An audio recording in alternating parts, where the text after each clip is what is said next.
சமையல் பண்ணி முடிச்சுட்டு இதெல்லாம் க்ளீன் பண்ணிட்டு தான் போவேன்னு சொல்லி அடம் பண்ணியிருக்காங்க. எனக்கு முடியல, காலையிலே ஒரு 5:30 எழுந்ததுனால நான் ஒரு குட்டி பிரேக் எடுத்துகிட்டு வந்தேன்.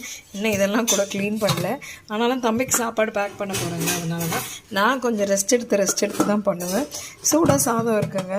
அம்மா பாட்டியெல்லாம் ஒரே ஸ்ட்ரெச்சில் பண்ணுவாங்க. அவங்களுக்கு அவ்வளோ எனர்ஜி எப்படி வருதுன்னே தெரியல.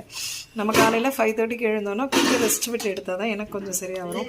ஸோ இன்றைக்கி பயிரெல்லாம் போட்டு புளிக்குழம்பு, அதுக்கப்புறமா இன்னைக்கு வந்து சைட் டிஷ் வந்து நம்ம எல்லாமே ஃபுல் மீல்ஸ்னால ரசம் இருக்கும் இல்லைங்களா.